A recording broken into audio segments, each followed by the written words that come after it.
Hey everyone, it is Saturday, March 18th, 2017, and it's time to go to work on music. Today's been awesome, just switching things up a little bit this weekend. Yesterday, took a lighter day on the practice front, which was really, really good, really useful, and a lot of fun just to spend some time hanging with friends and enjoying being in a beautiful place outside. It was awesome, and today we were celebrating my mom's birthday, so we went out to San Francisco, went to the Museum of Modern Art, and it was just beautiful, man. So much amazing art and just a great vibe there. Really cool people, great presentation. We had some really good food for lunch, and now I'm back in the studio ready to get some work done and talk about inspiration, man. I mean, I was just like, it was great. So one of the big takeaways from the exhibit was they had this exhibit comparing Henri Matisse with one of the major guys he influenced, which I think his name is Debenkirk or something. This is making me look very not cultured right now, but Richard Diebenkirk or something like that. And the work is just phenomenal. But what was really cool is all the rooms of the exhibit were different time periods of each artist and like different ways that they overlapped. And so you watched this guy's evolution being influenced by this other artist and how they somehow sometimes paralleled each other um, into this culmination in the final room. I was just like, wow, this stuff is so amazing. And it's such a huge departure from where he began. But, it's like 50 years of painting, um, just, snapshotted through these different rooms. And it was just super cool. And it just reminded me like a lot of people don't reach the zenith of their creativity for many years. And like even people who are really famous young continue to evolve as they go. And it's really just about the process, just about knocking out tons and tons and tons of work, just like you would in any other profession. You got to get paid, so you just knock it out, and it's just really inspiring, man. Really, really inspiring. So I'm gonna ride that wave. Today's gonna be a drum day. We're going to do some online classes, do a good drum practice, work on some foot control. Gonna keep it relatively light today, I think. And then probably get back and work on this bass line. I mean, honestly, I listened back yesterday, and the bass lines are really good, but I just don't know if it's perfect yet. And I'm feeling like I really, really want to go to that place. So it's getting a little extreme. I've been working on it for like weeks now, and it's probably like 30, 40, 50 takes in the bank. But it's also getting the workflow dialed in for this album, and hopefully the velocity will increase a little bit as I move forward. But we'll see, man. I don't want to like be the perfectionist who never finishes anything, but at the same time, like I'm kind of sick of knocking out things that I feel like, oh, it could have been better. Like that sucks. So I'm just experimenting with my own workflow. Let me know if you guys have any thoughts on that. Otherwise, let's get to work. I'll try to explain as much as I can as we go.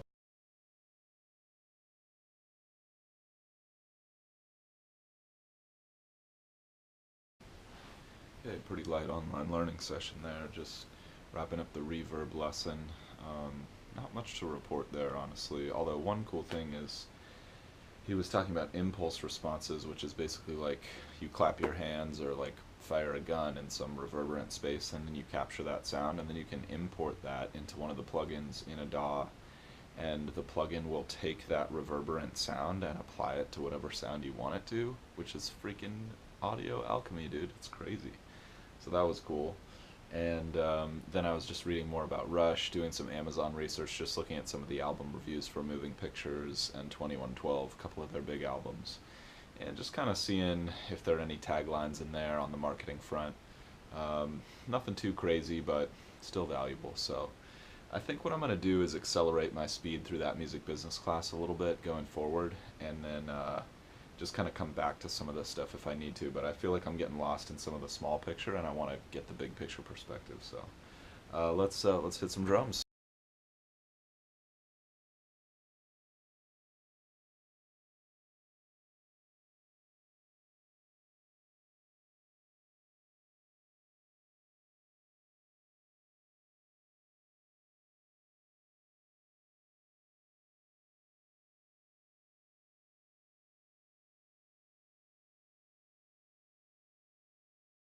All right, really, really good drum practice there. Cutting things a little short, but still getting some great work in, and just trying to stay focused.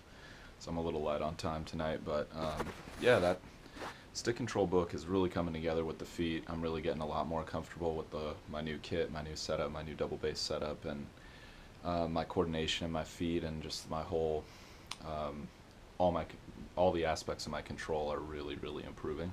So I'm just going to keep hitting that hard.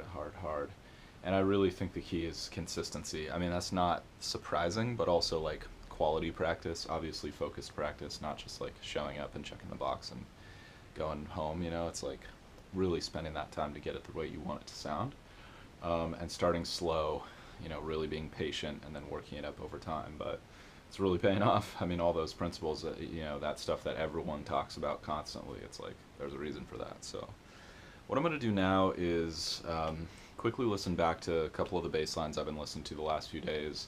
I think I've come to the conclusion that they're almost good enough. They're really good, but no one of them is like, wow, that's amazing, and I want to hear that a billion times for the rest of my life, you know. And I really want to. I really want it to be there. So I think I'm just gonna go for it. I might track some more tonight. I might save it for Monday. I mean, I'll just see how this goes. But I'm gonna just quickly audition the other ones, see what I like and don't like about them, try to make some adjustments, and then just track some new ones. And yeah, let's do this.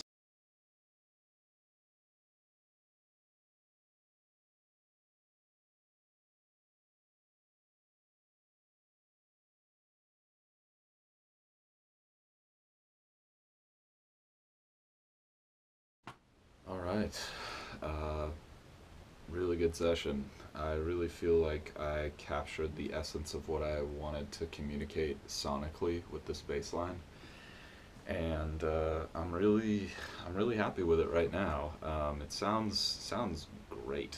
The part is really good.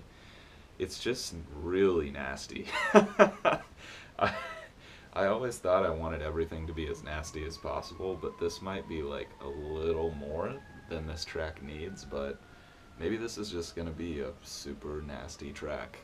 Just some of the phrasing is just like, oh, you know?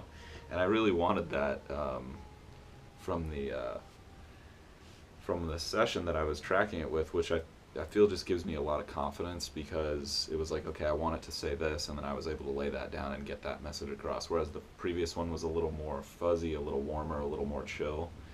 But what I'm most stoked about now is I was just messing around with the compressor a little bit and tweaking some of the settings, and I was really able to bring out the character of what I wanted from the part a lot more clearly, and I'm really happy with the sound I got out of the GT8. I'm really stoked on like the vibe that it sets, and I just don't know if that's where the track needs to go, but like it sounds really good. So yeah, I'm really happy, really stoked. I don't think I'm gonna retrack that bass line now, which is really good news. I mean, if later down the line I want to change it, then that's fine, but what I feel like now is like, okay, I have something that's crazy high quality, and if I want to alter it, then that's fine, but I don't feel like it's like, okay, it's not good enough and I need something that's better, like a level up, you know what I'm saying? I feel like now I could alter it and change it, but like it wouldn't necessarily go up in quality. It would just like, it could enhance the overall track in terms of quality, but it would just be changing the message that the part is sending, if that makes sense, what I'm communicating. So right now I'm just going to leave it as is and explore some other options as far as where I want this song to go overall. And I'm excited, man. I just feel like this record so far is really developing in a really beautiful way, and I'm just really happy about how it's going. So I want to pause things while I'm feeling good. I'm off tomorrow, so I can just ride that wave, which I think is going to be really positive, and then start next week fresh and just hit it hard. So hope you guys are out there grinding towards your goals, having a great weekend, enjoying your life, enjoying the beauty and awesomeness that you do have. Even if it's not everything that you want, at least you can appreciate what is good for now and keep working toward how you want to change things. And that's what I'm out here doing, and so far so good, guys. I'll see you on Monday. Have a great one.